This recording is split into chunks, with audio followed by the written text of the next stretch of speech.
درداء کو انہوں نے مقرر کیا.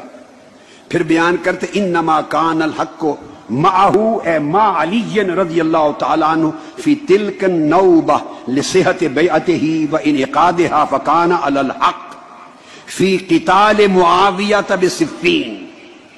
امام ابن الحمام لکھتے ہیں حق بغیر شک و شبہ کے مولا علی المرتضیٰ کی طرف تھا. یہ گڑمڑ کرنے کی اجازت نہیں، یہ منافقت اور مداہنت ہے کہ پتہ نہیں حق ادھر تھا یا معلوم نہیں حق ادھر تھا، یا یہ کہنا کہ دونوں طرف سے آبا ہیں، دونوں طرف حق ہے، ہم کچھ نہیں کہہ سکتے. نہیں، اتنے فیڈر میں دودھ پینے والے بچے نہ بنو، نہ اتنے بدھو خود بنو، نہ بدھو امت کو بناؤ.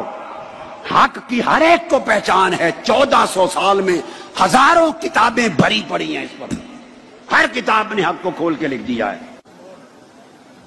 پھر آگے فرماتے ہیں کہ قتال صفین میں جب جنگ صفین ہو گئی تھی، بغیر شک و شبہ کے حق مولا علی المرتضیٰ کے ساتھ تھا.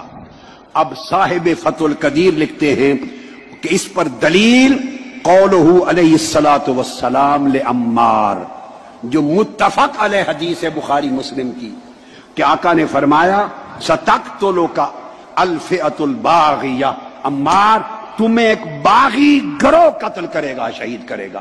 اب آقا علیہ السلام جس گروہ کو باغی کہہ دیں، دنیا میں کون مسلمان ہے محمد مصطفیٰ کا کلمہ پڑھنے والا اور خود کو مصطفیٰ کا امتی کہنے والا، جس گروہ کو مصطفیٰ الفئۃ الباغیہ کہہ دے، اس کے بعد وہ ان کے فیضان کے چشمے جاری کرے اور ان کی تقریریں کرے اور ان کے عرسوں کا اعلان کرے؟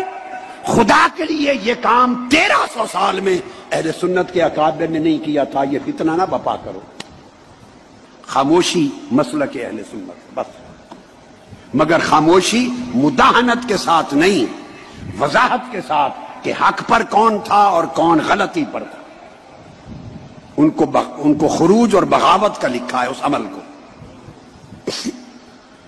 اور اس کے بعد پھر آگے میں دیکھیے، کسی کو شوق ہو مجھ پر فتویٰ نہ لگائیں، مجھ سے پہلے امام مرغینانی صاحب الہدایہ پہ لگائیں، امام ابو منصور بغدادی پر لگائیں، امام ابو المعین النصفی پہ لگائیں، صاحب شرح المواقف پہ لگائیں، صاحب شرح المقاصد پہ لگائیں، اور صاحب شرح عقائد نصفیہ پہ لگائیں. میں نے کل درجنوں کتب حافظ ابن جرسکلانی پہ لگائیں، امام عینی پہ لگائیں. میں نے آپ کو 1300 سال کی تاریخ علم کل پڑھا دی. ان پہ جو فتویٰ لگائیں اس میں بھی شریک ہوں. توبہ کر لینی چاہیے. اور فرماتے حضور علیہ السلام کا ارشاد، اور یہ لکھ کر کہ آقا نے فرمایا تھا عمار تمہیں باغی گروہ قتل کرے گا. اب آگے یہاں بھی ڈنڈی مارنے کی اجازت نہیں کہ کون باغی تھا، کس نے قتل کیا، کس نے نہیں.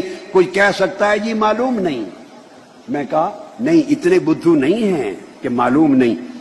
صاحب فتح القدیر لکھتے ہیں وَقَدْ قَتَلَهُ أَصْحَابُ مُعَاوِيَّةَ يُصَرِّحُ بِأَنَّهُ بُغَاةٌ، اور واضح طور پر حضرت امیر معاویہ کے لشکر نے ان کو قتل کیا تھا. یہ تصریح کرتا ہے اس امر کی کہ یہ طبقہ باغیوں کا طبقہ تھا. اس کے بعد دوسری مثال دیتے ہیں امام ابن الحمام فتح القدیر میں، پہلی حضرت امیر معاویہ رضی اللہ تعالیٰ عنہ کے دور کی. دوسری وَأَمَّا الْحَجَّاجِ فَحَالُهُ مَعْرُوفٌ، اس کا ظالم و جابر اور جائر ہونا معروف ہے. دوسری اس کی مثال دیتے ہیں کہ اس کے زمانے میں بھی تابعین میں سے اس نے جس کو جج مقرر کیا، جو اہل تھے انہوں نے منصب لے لیا. یہ فقہی مسئلہ بیان کر رہے ہیں، تفریع، کہ جج ہونا اگر مقرر کر دے سلطان جائر تو لوگوں کو انصاف کی فراہمی کا معاملہ انکار نہ کرے، وہ جائز ہے.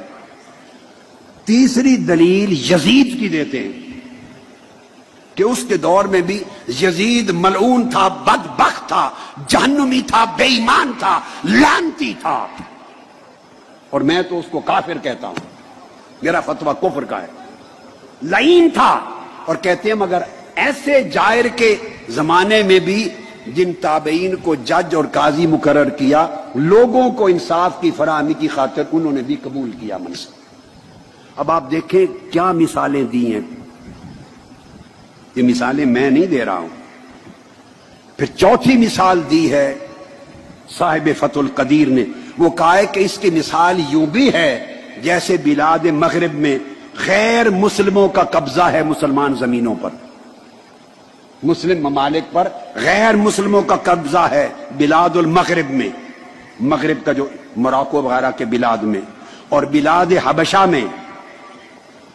مگر وہاں مسلمان ہے ہی کوئی نہیں سلطان، لیکن لوگوں کے مسائل حل کرنے اور انصاف کی فراہمی کے لیے لوگ مل کر خود ہی اپنا کسی کو والی اور گورنر مقرر کر لیتے ہیں، خود ہی اپنا جج مقرر کر لیتے ہیں، خود بھی جمعہ اور عید کی نماز کے لیے امام مقرر کر لیتے ہیں. یہ تقرری بھی جائز ہے.